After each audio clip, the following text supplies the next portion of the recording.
Well, welcome. Thank you for having us. Thank you both for joining me today, Gage and Olivia.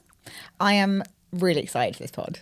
Like, super excited. It's taken a while to organise, but we were like, we have to make it. Yeah, thank you for joining me. So tell us a little bit about you. Who are you both? And what are you known for online? We're taboo people. No, I'm joking. So I'm Gage. I'm Olivia. We initially started 4 years ago promoting non-monogamy on social media. We were the first ones in the UK to do it. Wow. On TikTok and Instagram. Since then, over 4 years, we've launched an app called Swing Hub, which is now the UK's largest social media / dating app for couples and singles. We've appeared on multiple TV shows like Open House and Channel 4. I'm going to say, what else have we been on? Sex Actually with Alice Levine. Yeah, that was on Channel 4. And then Adults Only on Channel 5. And we've done a few YouTube channels as well, haven't we? Yeah. Well, yeah. do you know when you do so much and you can't remember what you've done? And it's like all a bit of like... It's like a little bit of a blur, to be fair. I think we started promoting the non-monogamous lifestyle nearly 4 years ago in July, isn't it? And it kind of just skyrocketed. We decided to post that first post and we were like, nobody will watch these. We just want to educate people and make this taboo subject more normalised. And after a couple of weeks, we just got thousands and thousands of followers, didn't we? And we were like... It was nuts. Wow. And what made you want to go a bit more public with it all? Actually, I was cabin crew, and before COVID, we always were discreet in the lifestyle. Nobody knew that we were in an open relationship. And then COVID happened and I got made redundant from my flying job. So I was like, what am I actually going to do with my life? Yeah. And it was originally that we saw loads of them articles come out, all these OnlyFans girls making millions. And I was like, all I need to do is make a mortgage payment because we'd just bought our house. We'd kind of like pushed ourselves, hadn't we? And I was like, as long as we keep the house and the roof over our heads and food on the table, that's all we need to really make, like £500 to £1,000 a month, really. So it all came from desperation, really, didn't it? COVID hit. I don't know if I'm allowed to swear on this, but, you know. Swear. Shit hit the fan. Yeah. Shit hit the fan. That's a soft swear word. That's a soft swear word, all right. You made me feel better now. That's a swear word. That's it. But it was, it all came from desperation, to be fair. You know, being made redundant, losing your job, brand new house. Yeah, It was like, what are we actually going to do? And I remember I was in the army for 11 years. I used to do like 4 on 4 off, day shifts, night shifts. And I came off a night shift. Olivia woke me up one time with a coffee and she, pat my head and go, good morning, baby, all right? Just to let you know that I've started an OnlyFans. And I was like, what? And then I walked away, ran away. And I was like, what's going on? And then you explained the idea behind it. And I was like, it just makes sense. There was no other avenue for us to kind of go down to kind of make that mortgage payment.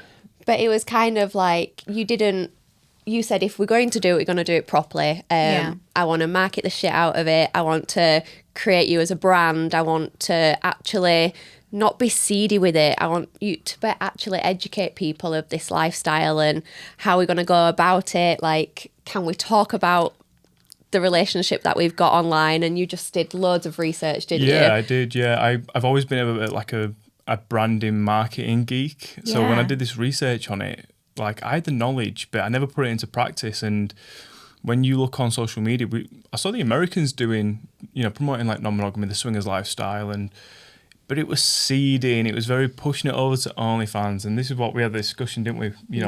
Let's make it a brand where companies can go, like Love Honey, for example, could go, we want to work with Vista Wife because it feels good. We always portrayed that if you watched one of, our videos, you could go into it and go, it smells good. It gives you that, this is all right actually to watch and nothing like gives you the ick or anything. And that's how we portrayed it. So I remember our first video in, the home office, wasn't it?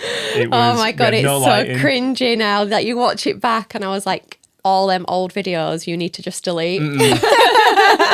you had this makeup mirror, with the bulbs around it. It was a big, heavy thing, plumped it downstairs just for lighting. we had these old, it was an iPhone, wasn't it? But like one of the older versions. So it was like, let's just get started. Let's just push out a first TikTok and talking about it. And it just literally went, I think after 3 weeks, we hit like 70,000 followers on TikTok. Wow. And we were like, oh, people are actually wanting to like see this content. And people were really engaging with it. And it was kind of like oh my God, I absolutely love this. You've definitely given me sparks to talk to my partner about it, because I thought I was weird having these thoughts and feelings. People like messaging us like, it was like we were like therapists almost. And at the start we was like, I don't know, bro, we're just trying to make a mortgage payment over here. Like, I can't give you any marriage advice. We're just going off like our own experience. Yeah. And, like, you know, we weren't qualified to talk about it. It was just, this is our experience. We've been through ups and downs with the lifestyle. We've, you know, avoided red flags. We've seen red flags, and we're just talking about it. But people like they were really attracted to us in what we were talking about, and maybe how real you guys were with that. So okay, let's rewind back. So before it even came online, Olivia was telling me that you have been together since you were 16. We met underage drinking in Leeds. Oh my God. So we met in 2009. 2009, and started dating. We are old as fuck. I feel old when you say that. Oh God. And then we started dating in the July, didn't we? And then we got married in 2012, so we've been married a long time. Yeah. I was gonna say, trying to work that out. How long have we been married, Gage? It's like 40, a long time. We've been married a long time. 14. Is it 14 years in July? I think so. Yeah. 14 Wow. years in July. Wow. Wow. Crazy. And so swinging as a lifestyle and as a choice, firstly, how did it come about? And secondly, how do you have the conversation with each other?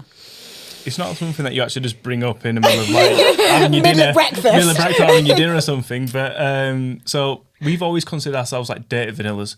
So we've always had like a crazy sex life between us both. We fuck in the car, you know, all that sort of stuff, and just kind of that excitement. And It's never been plain and boring, has it? It's not like, you know, Simon from the In-Betweeners giving it the old missionary and anything.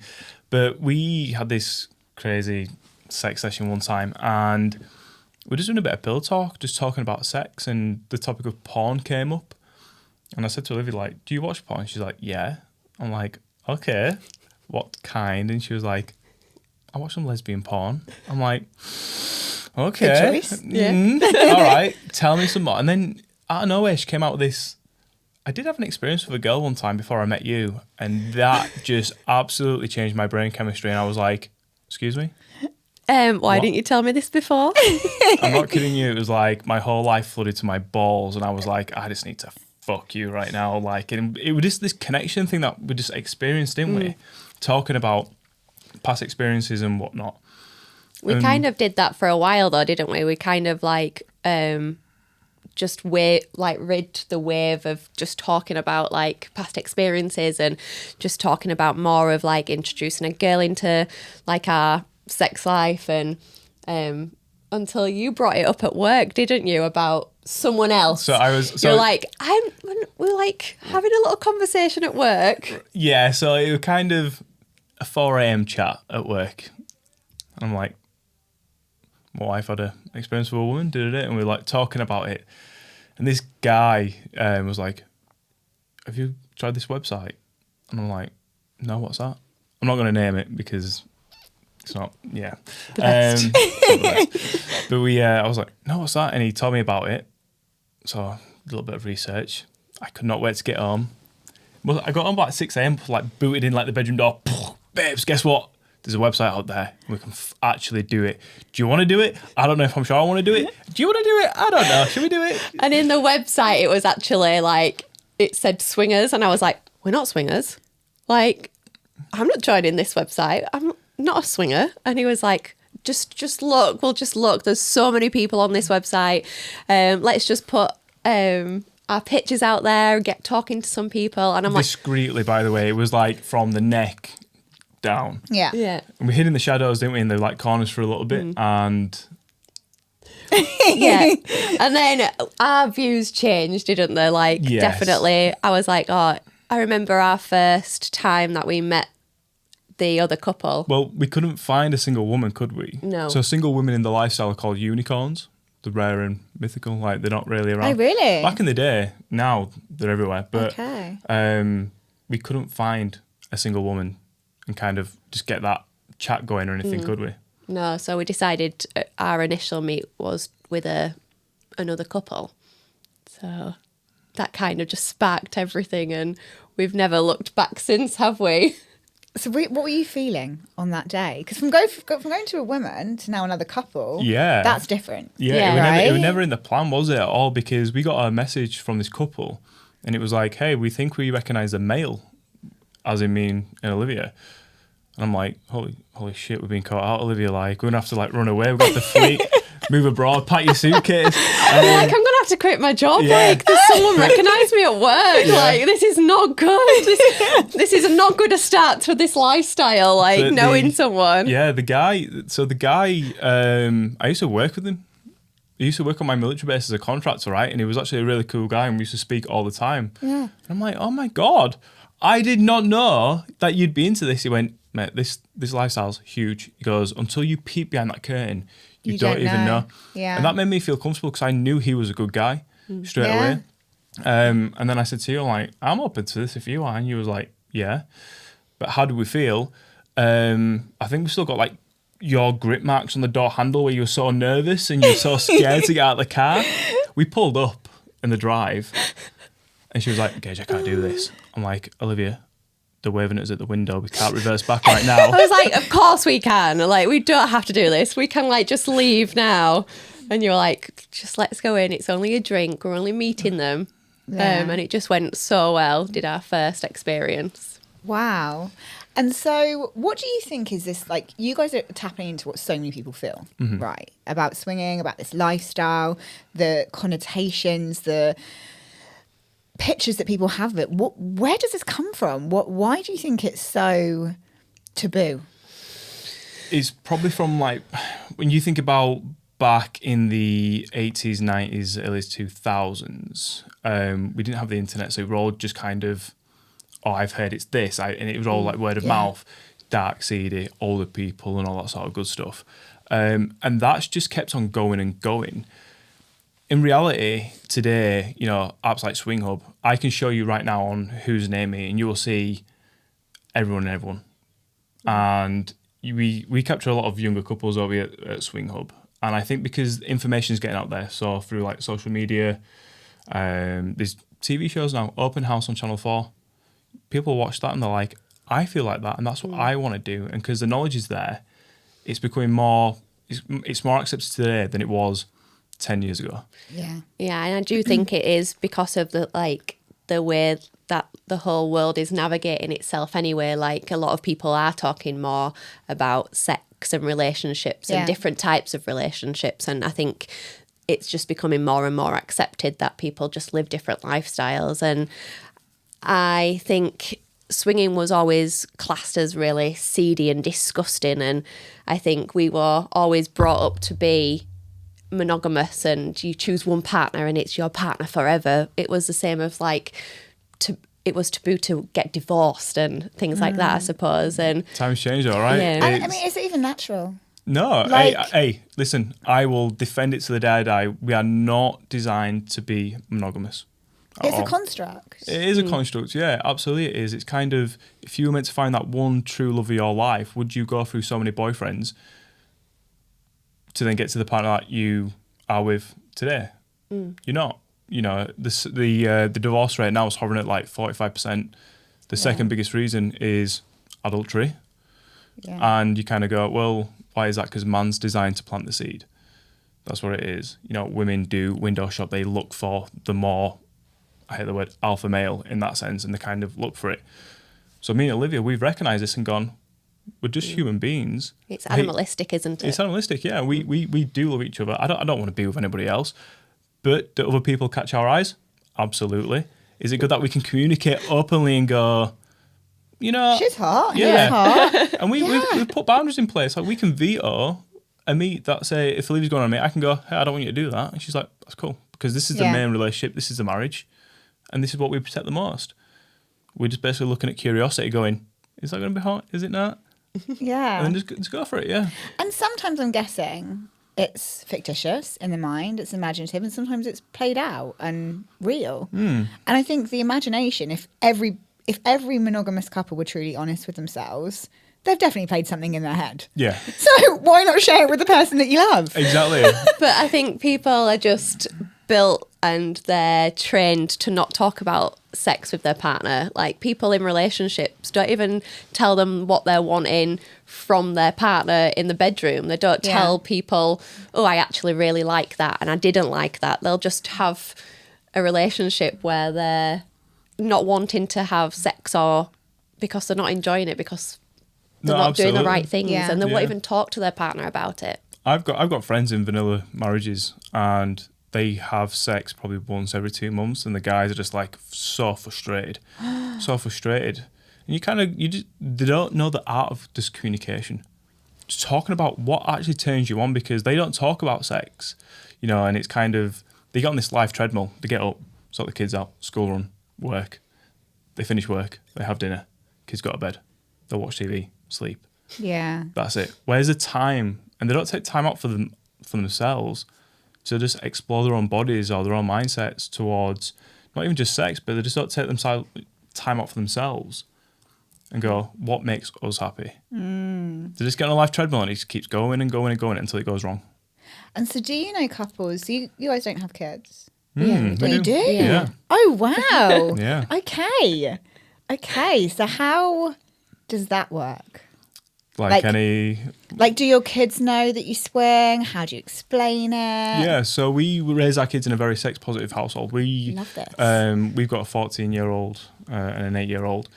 Our 14-year-old is learning about sex in high school. He'll come on and say, been learning this today, and we have mature conversations about it. He's getting to that age as well. I had a very good conversation about condoms and safe sex, and kind of, I think the education system teaching kids about sex isn't enough. He's 14. All kids at 14 are just going through that stage where they're just like going through puberty and like they're experiencing things with their own bodies. And, I had this conversation with him about condoms. I went, what did you learn at school? I've not learned anything yet. 14. At 14. I think we've definitely got it right for our family, and it might not be right for other people. They might find it embarrassing, but that's not a very sex positive household, and they'll go on to being an adult and not having the great experiences. And we always say sex isn't a shameful thing, it's a celebrated thing. It should be good. It should, like, and we're all here because of it. But the conversation that I had with our 14-year-old, it wasn't just about sex, it's about how we treat women as men. It's about, we don't just, I'm putting quotes on this for Spotify listeners on audio, but we don't just smash and dash. We kind of get to know this person. We have to talk about consent. What do you want? What are you happy with? When you wear a condom, hey, there's a thing called lube. It goes hand in hand. Yeah, you need the bread for a sandwich. It's just like that. Afterwards, check in. Make sure she's okay. Make sure you keep communication. Don't just be the guy that goes in, goes, all that sort of stuff. There's so much more sex than just being penetrative. There's the whole communication side, consent, checking in, checking out. And for us to sit down and talk to our eldest about that, I feel confident when he gets to 16, when he can be the age of consent and when he wants to have sex, that he's going to do the right things and just make sure that he can treat women properly and not just be like an idiot that's just going around just doing what he wants and doing the wrong things. That's really, really powerful. Yeah, I love that. And so how did you decide to approach your lifestyle choices with swinging with your children? Yes. With your children? I think we approached our children regarding it because we are in the limelight. We're in public. I think it wouldn't have been something that we'd have probably been discussing with them, because at the end of the day, nobody discusses their bedroom activities with the kids, let's face it, even if they're a monogamous couple. So I think we decided to sit down and have that conversation, because we are in the public eye and we have been on TV and things. And I think I would have hated it for them to be told by someone at school or one of the mums or at school or something like that. So I think for us the journey that we took as content creators, I think that's always going to have to be a conversation with your children at some point. And that's, we just kind of knew it's always age appropriate, like the conversations. We always just make sure they're in the right age bracket to then start having different drip fed conversations with them. Our youngest, he doesn't know, and he doesn't need to know at all. Yeah. Our 14-year-old is on social media, is on the internet. Yeah. You know, we just explain it in a way that this is where the world is working, and, you know, it's our job to, as educators, to educate people how to do it safely and, you know, how to do it properly and what to avoid and what to do and what not to do. And yeah, he took it really well. He took it really, really well. And for us, I think we're super proud of him for kind of taking the time to listen to us and, you know, explain that, you know, it's nothing seedy. This is absolutely normal. He knows what polyamorous relationships are. Obviously, you know, there's the LGBTQ movement in the UK and all that sort of stuff about being gender fluid, trans, and he's well aware of that. And it all fits in with his age and kind of the mindset that his generation are having now towards sex. And as they grow, it was quite an easy conversation to have, really, wasn't it? Yeah. I think like that's just from how we've brought them up, though, as well, to just be so open-minded and so treating everybody else the same and with respect. And I think that's just really the journey that we started at a very young age. Yeah. And so what would you say as a lifestyle has been the biggest benefit of swinging and opening up your relationship? I think, to me, we have seemed to have helped so many people by putting it out there online, and the amount of people that come up to us and say, you've actually changed my life, you've changed my relationship. And that was one of the biggest benefits, I think, that we've had being present on social media. No, 100%. I think personally for us, you know, you think it doesn't make sense like to everyone else, like you have sex with other people and it kind of strengthens your marriage and relationship. And it's true because our communication and what we talk, if you think about talking about sex is one of the hardest things you can talk about. It's so private to you. And for us to just be so open and just talk about it, this cup of sex overflows, but it goes into everyday life. Yeah. And normally, we've had them hard discussions. We've had them hard discussions. You know, like normally, like your partner pisses you off a little bit, and you're like, fuck you. Well, you know, for us now, we're just like, hey, big head, I didn't like the way you did this. It made me feel this way. You know, we can actually talk about it because we've spoke about the really difficult conversations. So the ones that we thought were difficult before are not so hard, and it's quite easy to talk about, right? Yeah, I think it's just, like you said, it's a weird thing thinking having sex with other people just changes even normal day-to-day life. But it really does, like the communication between us and just the whole, like, I still like proper lust after Gage. I fancy the pants off you. It's such a, I feel like we always feel like we're in the honeymoon period all the time. Like something happens in the lifestyle and then it's like, oh my God, I feel like I need to ring in sick for work because I just want to be with you all the time. Yeah. And it's like, are you obsessed with me? And you were like, yeah, I'm obsessed with you. I'm like, I think I'm obsessed with you too. Yeah. And you know what's really nuts is that, like, when we first started, like, we had so much shit from, like, all the school mums and kind of that got nothing better to do and whatnot. And you live in quite a remote place. Yeah, too. So I can imagine it's well off grid for people. Everybody knows who the swingers are. We sat down and we was like, this feels a bit shit, but actually, let's look at it for what it actually is. Half of them mums and parents are going through divorce at the school gates. Our eldest comes down and goes, can you two stop kissing each other? It's absolutely disgusting. Love it. And it's like, no, we love each other. And it's like, the school mums at the school gates go, oh my God, that's disgusting. But hey, lady, you're going through a divorce. Yeah. We're not judging you. We're not judging you. You don't judge us. You don't judge us. Yeah. We live in a happy house.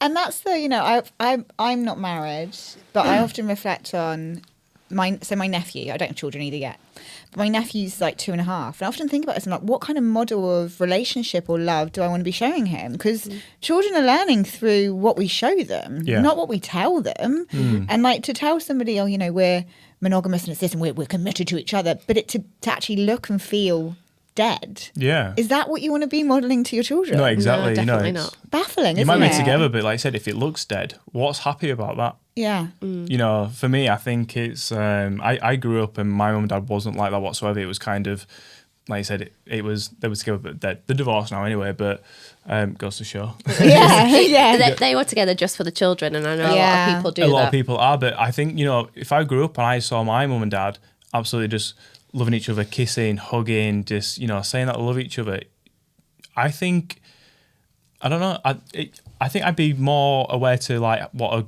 good, happy relationship looks like at a very young age than, you know, since what it did took us when we got into the lifestyle and stuff like that. And I think, you know, that should be normal. In that sense, seeing your parents like that.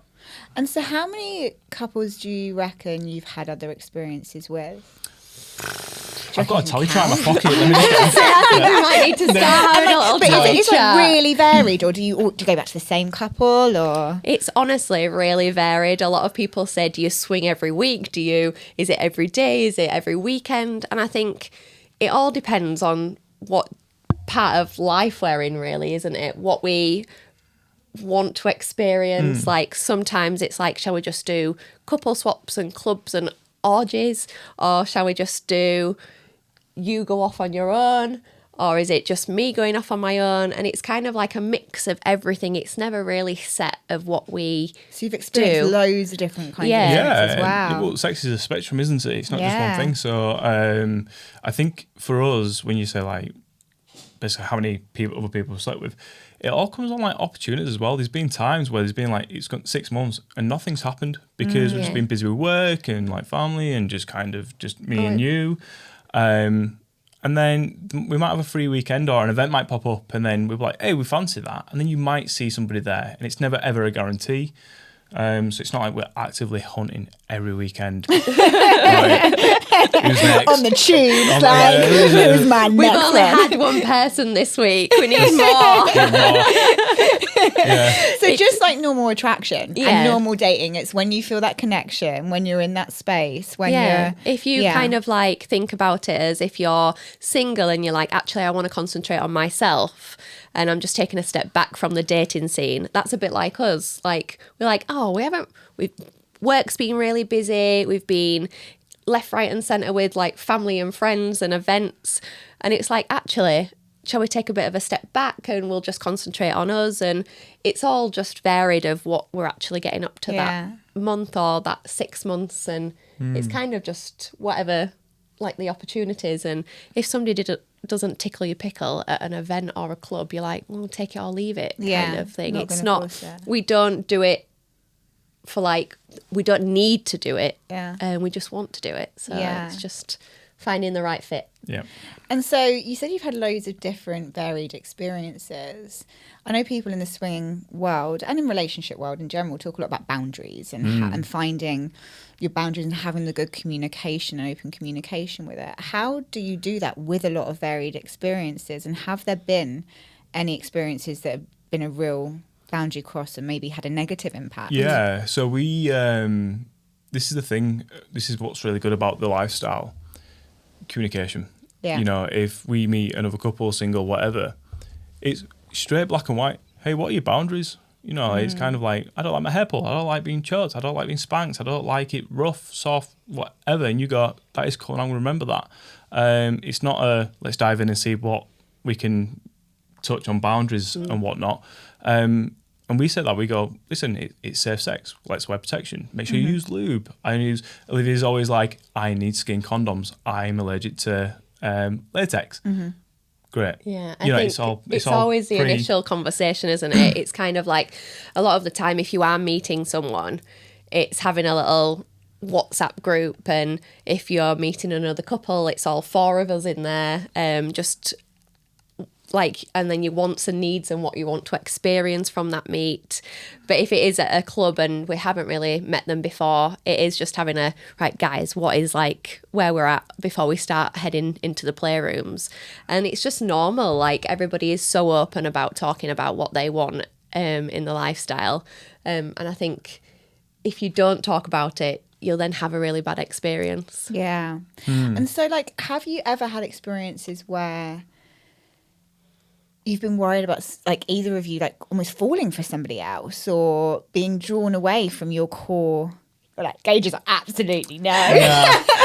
Because this is a fear for people, right? A lot of people not wanting to swing is this fear. The jealousy, the, you know. Do you know what it is? Is that question comes up quite a lot. And what they're associating it with is basically sex and emotions connected together, right? Yeah. But our reply is, have you ever had a one-night stand? Yeah. Why are you not in love with that person? Like, you spoke to them online, you got to know them, you had a one-night stand, you might fuck them now and again. Why are you not falling for that person? It's this me and Olivia are emotionally monogamous. Got you. Okay, so there is a boundary there, I don't right? love anybody else. Yeah. I love Olivia. Yeah. If some chick came up to me and went, Gage, I'm in love with you, I'd be like, I appreciate that. I get it. But, you know. I'm in love with you too. No, I'd be like, listen, this has gone too far. Yeah. And this is where the line crosses. This is like the end of our communication right now. Cool. And that's where we both sit. We're more than happy to have fun, play, all that good stuff. Emotion-wise, it's just a thing of, and I back up with a one-night stand thing. If you were single and you had a regular fuck buddy and it was just, you're living your life, you know, you've got other things on, you don't fall in love with that person. It's just sex. That's it. So what about if your driver for sex is emotional connection and then you swing? Have you met couples or come across couples where they have actually developed more emotional based Yeah, they're connections? called polyamorous relationships. Polyamorous, okay. Yeah. So that's the change. That is the the difference, isn't it? Because they have the emotional connection and they're wanting a little bit more and they're wanting that dating and they're wanting more of the boyfriend-girlfriend experience. I think that is out there for people. Yeah. And if you're wanting that, then that's what you can look for. But there is so many different umbrellas to the swinging lifestyle. And it's just communicating really well of, actually, I really like to go on dates. I really want that emotional connection. I really want to spend time with you before we have sex. And I think that is just a whole different ball game of kind of just meeting. And we've got friends as well. We have got friends in the lifestyle and we can have that friendship connection. Yeah. And I love them to pieces, but I don't love them I would do, and I wouldn't want to have a full-on blown relationship and leave Gage for them. But I love them as friends and as people who we have sex with. Yeah, that's so cool. Okay, I'm kind of getting that. Yeah. That's really landed with me, like swinging, polyamorous. That distinction's landed. That's good. So tell us about your app. What's a Vista Wife? Want to know about how this kind of all came about, the name, and then what's your app and what do you do in the swinging community? Yeah, I'll let you talk about Vista and I'll talk about swinging. Swinging's your baby, isn't it? Yeah. I think so. Vista Wife. It was kind of like when we started the whole social media drive, and it was making it more brandable and more marketing rather than just coming up with, I don't know, calling me Olivia or calling me Swinger Chick 92. There you go. I think we kind of were like, right, what can we actually call me? I don't want to have a fake name. I don't want to use my name as such, because it was all very new and very It was about how do you find you? Yeah. How do we make it roll off the tongue, but make it a brand? And Vista, Spanish, means a beautiful view. And wife. And it was like Vista Wife. Vista Wife. And actually, Vista came from, we're always in Florida. And Vista Bueno is absolutely everywhere. And it was just a thing that always attached to us, didn't it? Of we're going to Vista something. So Vista Wife was like, actually works. Actually, and we did a bit of graphic design with the logo and got some themes and some colours together, and we chose some nice pastel pinks and creams and pastel oranges. And it was like, wait a second, nice branding expert over here. She came downstairs. I was like, it's a big graphic.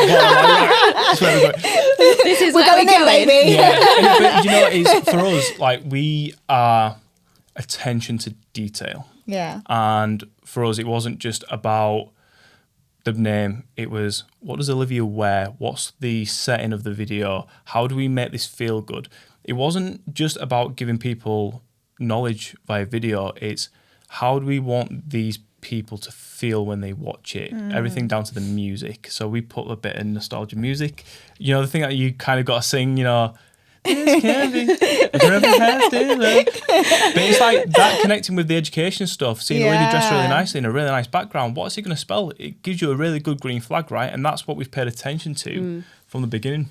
And And particularly, I guess, for what you do, like Yeah. you said, with that, like there can be such a seedy representation, and giving that attention to detail has made such a difference. Yeah, it's a very like wholesome feeling, and everybody said that, like the amount of people that have said, I really like how it's portrayed you, trying to get rid of the taboo and trying to make it more normalised, and it just seems really just not like normal. Yeah.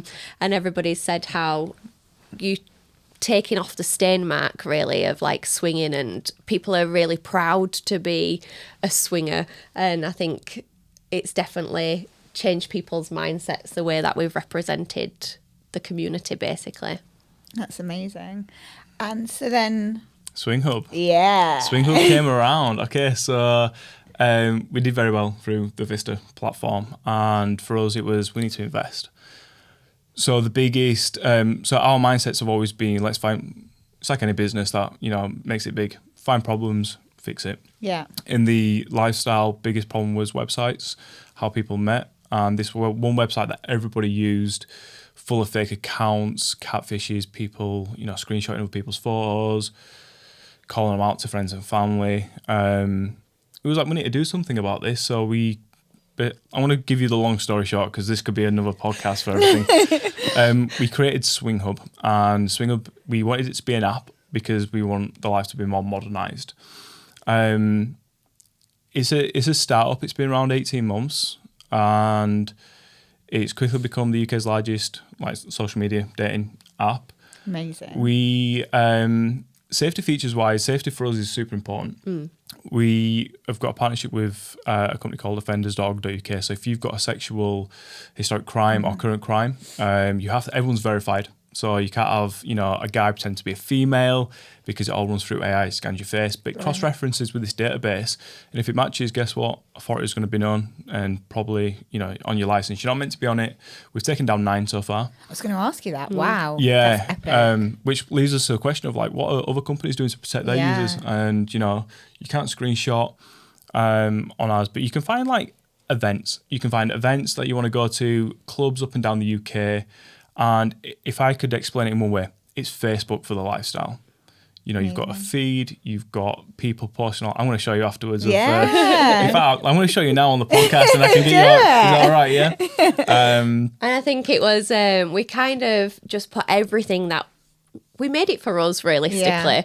And I think we just picked every little bit of everything out of any dating apps. I think Gage had every single dating app possible, didn't you, on your phone? Oh, and I think it was kind of like just dragging little bits from everything that we really liked and what we would like to see, and especially with the safety side of things. Gage is like, if you're going out on a date on your own, I want to know that you're going to come back home, basically. Yeah. I want to show you who's near us now. Are you okay with a little bit of nudity? Yeah, do that. You're all good, yeah? Yeah. So this is everybody near us now, and you can see 0.5 miles away. Wow. Everybody, this is in a 20-mile radius of us, and that'll just keep going and going and going. So how many people are on the app? We're coming up to, so we've put no money into marketing. Yeah. It's been social media videos, word of mouth, and we're coming up to 50,000 users 50,000 in 18 months. Now, in it's terms just of been tech, our social media, hasn't in it? terms of tech, in the tech world for an app, it's classed as a unicorn. That's insane. It's classed as a unicorn, yeah. So Yeah. this is the this is what it looks like with the Facebook feed. Oh, it's Titty Tuesday. Wow. It's Titty Tuesday. Tuesdays. Yeah, and you can like and react. I'm trying not to get on camera just for privacy reasons. But you can see like who's viewed me, for example. So you can see everybody that's kind of viewed me, and then you can go on, say, people's profiles, and you can add them as a friend. You can wink them, and And so how much does it cost for someone to be on this app? So it's free to use. It's free. It's free to use, and obviously you can become a Swing Hub supporter, and it's like $9.99 a month. But with that, you know, with everything with Swing Hub, you're safe on the platform. Yeah. You're safe on it. We put so many features in there. Everybody's verified, you know, and there's no fake accounts. You got the sex offenders program running through it. You can't screenshot. We've actually, from Swing Hub, we are also going into another investment of building our own payment gateway, because there's another problem in the lifestyle. Like many other businesses of high risk payments, travel agencies, these lifestyle clubs, where we're going, this is not fair. These are not high risk because these events happen week in, week out with no issues. But, you know, big payment gateways don't want to touch them, but we will. So we've created another payment gateway called AllGuard, which connects it to these clubs and kind of goes, hey, we see you not as a risk, and we're open to vanilla businesses and lifestyle businesses as well.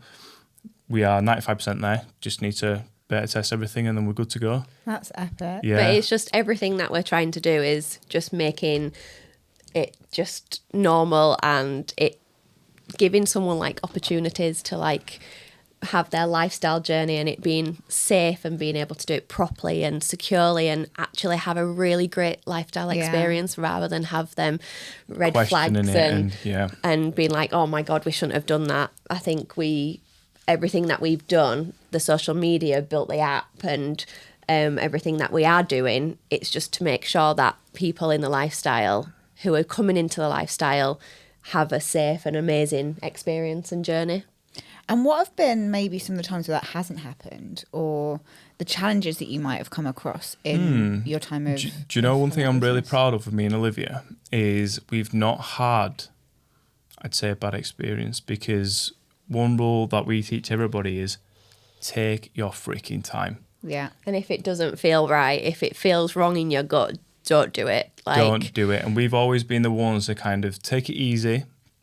We look at it because we know people that have joined the lifestyle that on the Monday, you know, and then on the Saturday they've had this experience and gone, oh my God, this is the worst lifestyle ever. I'm not ever doing this ever again. It's like, right, let's just look at what's happened. You just jumped in the deep end. Instead of just dipping your toe, just a little toe, you've just literally gone. You've not taken time out to get really to know these people. It, Is there people in the lifestyle that have got a bit of a red flag vibe? Absolutely, like anywhere else. There is, But, you know, after a couple of weeks, these red flags do appear. And that's when you're going to know. Don't just start on the Monday, do something on the Saturday, and then be like, bounce out on the Sunday. Take your time, relax, get to know these people, find out what you want, and you'd be fine. But for me and Olivia, no, we've been very fortunate, haven't we? Because we've been quite chill. We've always had like really good experiences, and we've always trusted our gut and been like, actually, I'm not feeling it. And if you're not feeling it, it's not going to go well anyway. Yeah. So I think just stepping back and remembering why you're doing it in the first place. Like the main priority is making sure you two are 100% involved and wanting that experience. And have you seen the swinging lifestyle destroy any relationships? Yeah, absolutely. But what we found is people will use the lifestyle as a plaster for their own relationship. It's kind of like the last resort, isn't it? It's the last resort. It's like we'll do this just to see if it'll work. So it's like, I really want to fuck other people and I don't want to be with you, but let's try this out. It's almost like when, you know, it's the story of let's have another baby because it'll fix our relationship. Let's get married because it'll just fix everything. Let's do sex with people because it won't. The roots of something else. Swinging will work if your relationship is super strong and concrete and you've got the communication right. If you've got a crack in the relationship, in the marriage, whatever, swinging is not the answer to it. The foundations have to be built. It speeds it up basically to the ending that it will naturally become. Yeah. And what about if, you know, someone really wanted to swing but their partner didn't? I find this all the time. I think like we get so many DMs saying I've opened up the conversation to my partner and I really can't convince them to do it. And I just think like you can't, like it's not for everyone. And that again, it's not, you can't be in that relationship and be like, one time they're in a monogamous relationship and they go, actually, I don't want to be in a monogamous relationship anymore. I want to try things. And they're like, whoa, hang on a minute.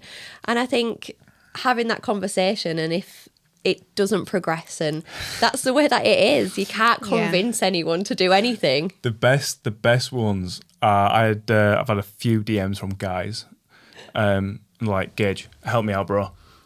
Try to convince a wife, threesome with another woman. She's just not having it. I'm like, bro, listen, why don't you convince her to have a threesome with another guy? No, absolutely not. I'm like, can you see what's going on? Can you see that's often the fucking way. Exactly. Like, if you ask most guys, they're like, yeah, of course do threesomes. I'm like, cool, right, yeah. Like, girl 100%. Like, the thought that will often be the way. And I'm like, bro, it's not a one-way street, you know? Yeah, I went, if you want to get this started, I always say to him, why are you ringing alarm bells for? Because, you know, as a woman, if I came up to Olivia and we was monogamous and I was like, I want a threesome with another woman, and you into it, and as a woman, you're going to go, what's wrong with me? Why do you not find me, why do you need But if I came up and went, I'd really like to see you with another guy, I think we should have a threesome with another guy, the alarm bells don't ring. There's no threat. Ooh, that'd be interesting. But then also, it's not having that conversation, because there is people in the lifestyle that they're not bi, they're straight. And like you says, like, if you'd have gone up to your wife not knowing that she was straight and you're like, oh, hang on a minute, I want a threesome, there's nothing in there for her either. Whereas, like, we had a conversation, I was like, actually, I think I'm a bit bi-curious, I have had experiences. Then it was, oh, well, why don't we invite another woman into the relationship? And there were no alarm bells, because it's for both of us, it's not just for Gage. And I think that's where they go wrong, don't they? Like, asking, oh, shall we invite another woman?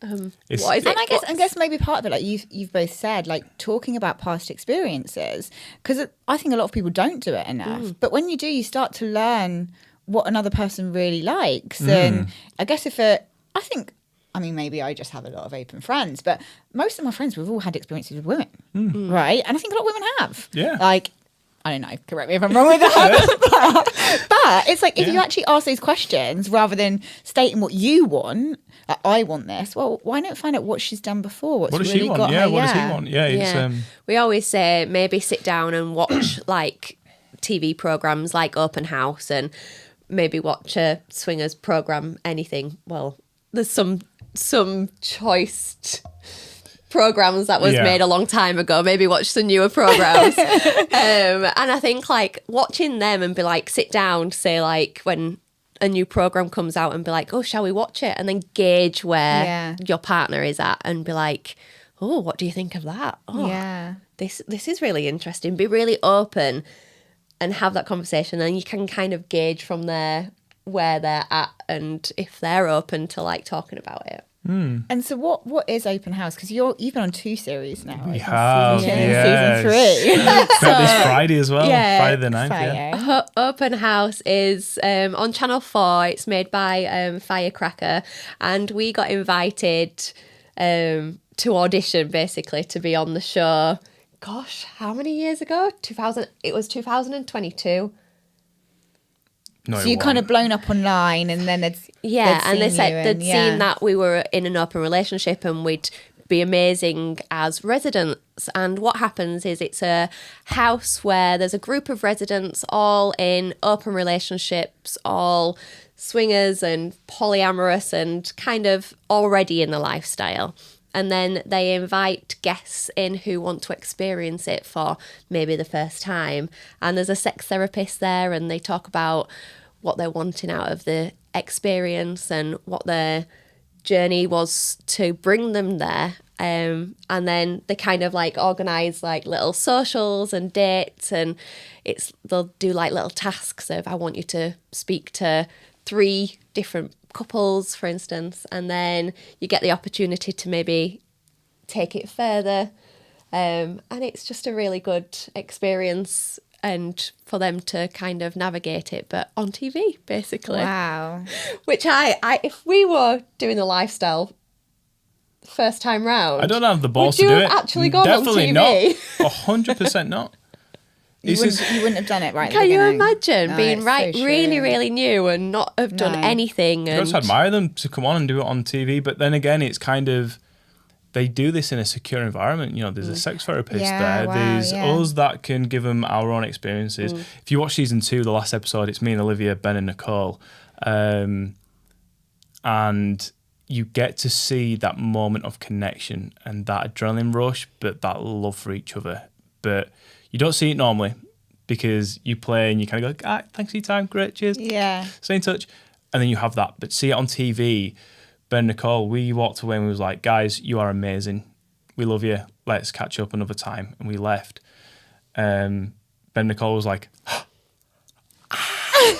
and just went for each other straight away and then had sex again, right? And you're like, that moment is the pinnacle thing of the lifestyle. Because you described that when you and Olivia were talking in bed and you heard her talk about experiences. That's when you described that thing. Yeah. So you must be able to identify that in someone else. You see it where that, oh my God, I can't believe I've just done that.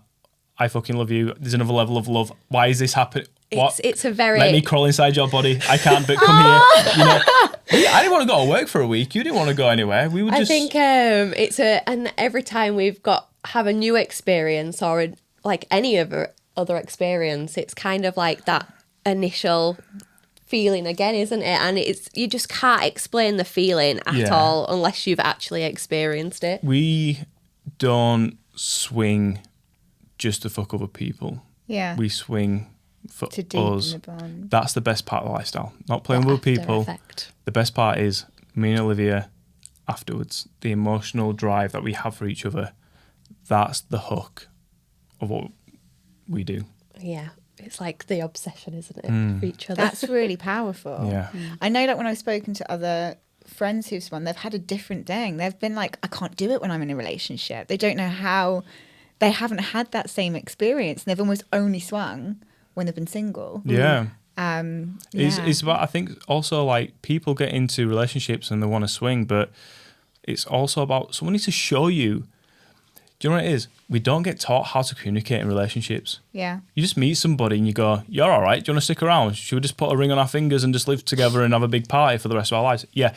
But how do you actually communicate with each other? Until things go wrong, people might go see a therapist and they teach you, but to actually do it day to day, who's teaching about communication? No one. Well, we are, but you know, we try and get everywhere, but we can't. But this is the big thing of like, if people want to swing, 101 is communication. Yeah. And that's what they need to do.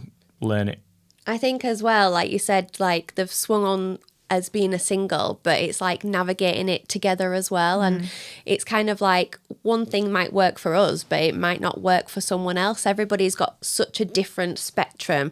And what worked for us when we first started might not be something that we want now, and it's forever changing. And it's just having them communication and being like, actually, I didn't like that. I don't think I want to do that again, but I really like this, and I really liked that about it, but in a different scenario. And it's not like blaming each other and going, oh, that was like not what I wanted out of that.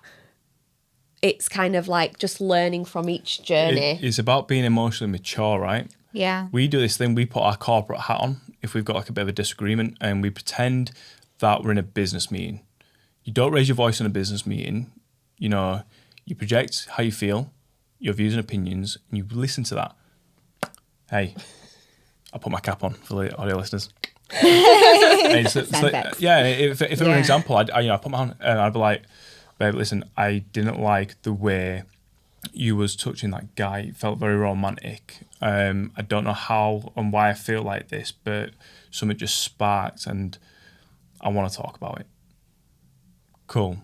Olivia would be like, right, talk me through it. Well, you know, I think the build-up was good. I think the drinks were great. I think, you know, just for the story, if you ran your hand on his knee. Now, I don't know if I had too much to drink. I don't know if I was probably in the wrong mindset, or if the other person, you know, me and her wasn't flirting as much, but you was flirting with him and you had that connection where me and his wife didn't. But I just didn't like the way you touched him in that sense. And maybe, you know, next time we do something with someone else, can we just take that into consideration? Or we come up with a word where the vibes are good, or if the vibes are not good, we'll have a code word. And Olivia would recognise that. Yeah, that's awesome. And that level of detail, also expressing your feeling in that, most people won't go to in their day-to-day life. Yeah. Or they bury it, they pretend it, but just let it go. It just blows up though then, doesn't it, later on down the line? Yeah, exactly. Most people don't recognise their own faults either. Like, you know, what I've just said there. Maybe I've had too much to drink. Yeah. Maybe I wasn't feeling it. Maybe, you know, look at yourself first before you project. Self-ownership, Actually just, have ownership of how you feel and what you felt. Instead of just going, you touched his leg in a way and I didn't like that. It's like, wait a minute, well, look at yourself. Did you have too much drink? Did you, you know, did you see something on the news that you didn't like? Yeah, to make the whole, like, relationship work in the way that we want it to, like, having that openness, you just do need to communicate so well and have them emotional, mature conversations. Otherwise, it just wouldn't work and it'd all, like you said, like, blow up and go wrong. Absolutely. So would you say that as a couple, your relationship in terms of communication has strengthened because of having the 100%, yeah, I do. Yeah. That's powerful. And would you say most people who stay in the lifestyle would say the same thing? Yeah. Yeah. Everybody, if you meet any of the swingers, lifestyle, non-monogamous, polyamorous, whatever you want to call it, ask them, what's one thing that's made something strong in your relationship? Communication will always be the number one answer. Wow. And so how do you practically do that? So let's create a scenario. Let's say someone comes to one of the events that is on your app, and what kind of time or what kind of conversations could they have afterwards? Are there like open lines of, you know, that you'd advise people to talk about afterwards? We always tell people to have like a conversation beforehand.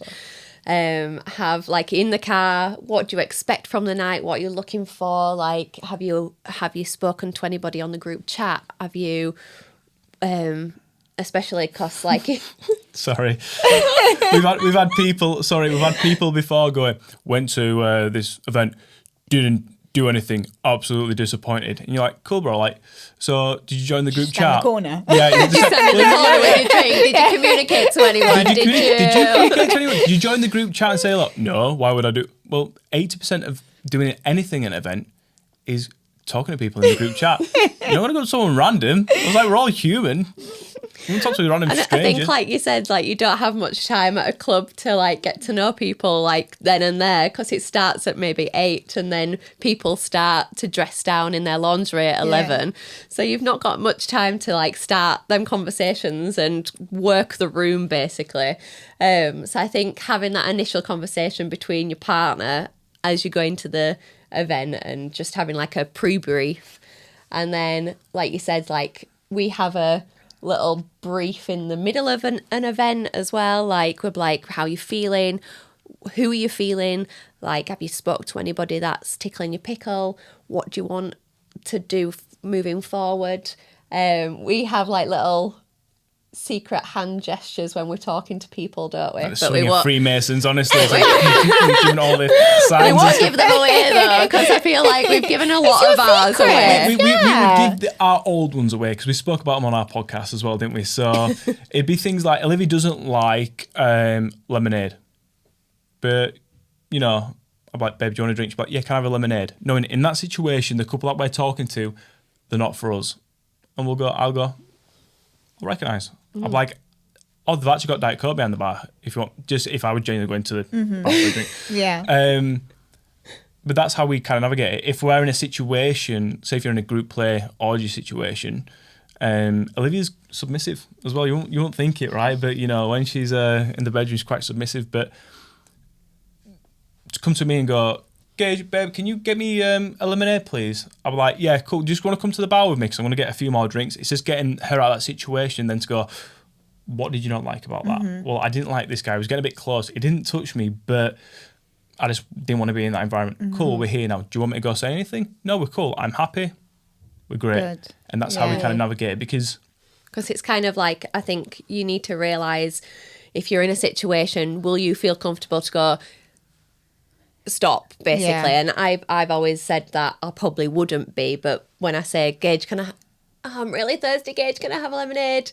That makes me comfortable to remove ourselves out of the situation. Just having them little code words, and everybody said that they've really taken that on board because of like saying to someone that you're not quite attracted to them or you're not vibing with them. It's really hard to like communicate that with someone, isn't it?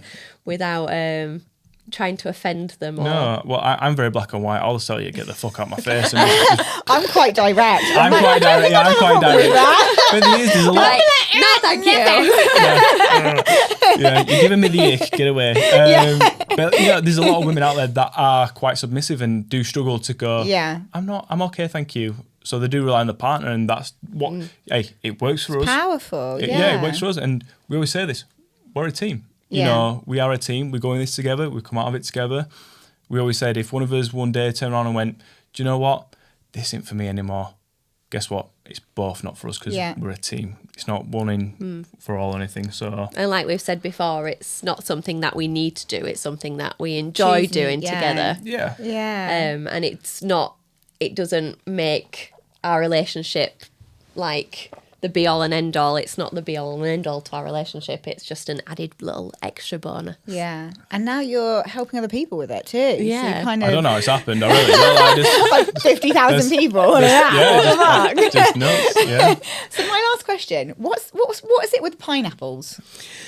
I don't know. It's like a really easy symbol, to be fair. I think back in the day it used to be pampas grass, didn't it? I've got a story about that.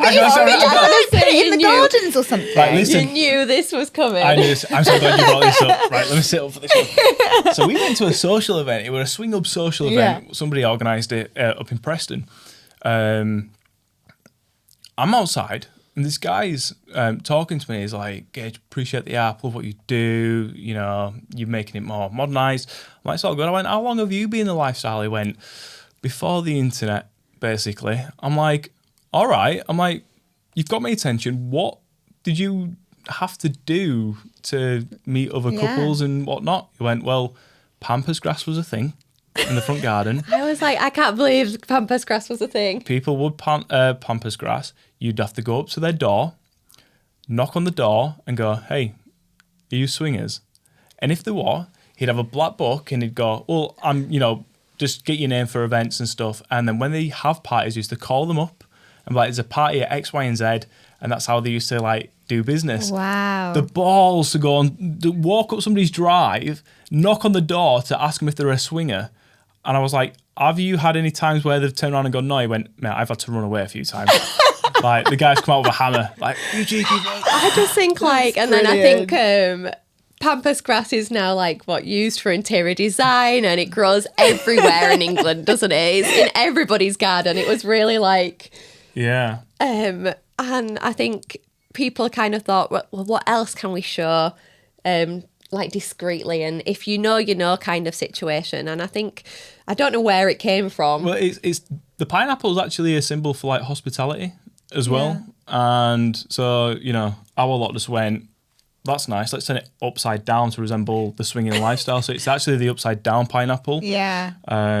Go on cruise ships, you'll see an upside down pineapple on multiple doors. Really? Oh, yeah. Do you know the magnets? You can put the magnets on the doors, and then would you actually knock on someone's door though if it had a pineapple on it? I'd probably walk up and down the corridor just See waiting, just as like... They're coming out anytime. Yeah. But people, we've seen photos online, people go on cruises and they've put an upside down pineapple and they've like find us on Swing Up and the username, so you can just search and see what they look like and then, get in contact with them that way. Yeah, but we don't tend to use it, do we? Like personally. No. Like I think I've never met someone with an upside down pineapple in my trolley and gone like, Ooh. You've just gone the app. I've just shown you who's near. You go, who's nearby? Oh, they look all right. I'll drop them a message, and that's kind of the way it's going now. But to be fair, we were in. I remember when we were on holiday, and the guy had pineapple shorts on, and she had a pineapple bag, and you did go up to him and go, are you in the lifestyle? And they're like, oh yeah, we're in the lifestyle. And you had just like a conversation on the beach, and we were with the family anyway, so but it was just like appreciation. I didn't take the kids and the family and stuff. It were about half a mile down the beach. I did like building up like the confidence to ask him like, you can do it, Gage. Just ask him. That's it, fine. I'm finding this really funny. Like I grew up with church. My parents were church pastors, and they used to have these bands that said like, "What would Jesus do?" WWJD. Like you'd spot the WWJD. Do you know what? You're a Christian. Do you know what? I don't know if I know time's running low, but this whole thing with religion and kind of like screening, because we do get hated a lot by religious folk. Do you? In that sense, and it makes me question in terms of like, because there's some parts of scripture in there like, you know, like treat people like how you want to be treated. I don't know it, but we found some like little bits, didn't we, of like, you know, King Solomon and what God, you know, gave him. And like Esther in the Bible. I mean, I have to know my Complete- Bible yeah. because I'm like Yeah. I'm a church pastor's kid. But Esther was a prostitute. She basically had to go and shag a king. Yeah. To go and take over running the country. Yeah. Like, Yeah. hello. but to say, Having all the hate from the religious groups is just It's baffling, read but your it's- Bible. I think it's repression. You know, anything that's repressed or boxed in so much, it has to have an adverse reaction. So Yeah. you get that because it's not balanced. They haven't built a relationship to the thing, in my opinion, that's balanced. we had a guest on our podcast called Martin, and he grew up in a very strict Catholic household. Yeah. And he said, them guys over there, Nuts. absolutely doing wild things, and then they'll go to church and then they'll confess the sins, and then they're like, I'm back, I'm good, let me just, you know, hate on whoever else is like sinning. But then they'll do something like a couple of weeks later again, you know, they'll have sex with somebody else, or they'll take drugs, or they'll do, and they just go to church and they go, I confess my sins, and it's like, all forgiven. Yeah. It's like, I don't want to get too deep into it. It can be No, quite but I political, can can't imagine be, you must get a lot of hate and but you It's know. not as much as we used to be fair, and I think it's really nice to see online of how much the community support us and how much of a amazing following we've got. And it's kind of like the minute that someone puts something derogatory or hateful, or everybody, before we've even got a chance to even read it, half the Jump on it. time they're just jumping on it and be like supporting from their side of things. And it's just a really nice thing to see that we've built up such this amazing community together. Yeah, and it's doing its job if everyone's in support of each other. Yeah. So Absolutely. that's community, isn't it? Yeah, definitely. I love it. Well, thank you both for joining me. This has been epic, and I'm looking forward to watching Open House now. I've got to check this out. You've got something to watch on TV to binge watch. But So yeah. when does it start? The 9th of May. 9th of May. Cool. Yeah, on Friday. Amazing. Yeah. Thank Channel you so 4. much. Thank you for having us.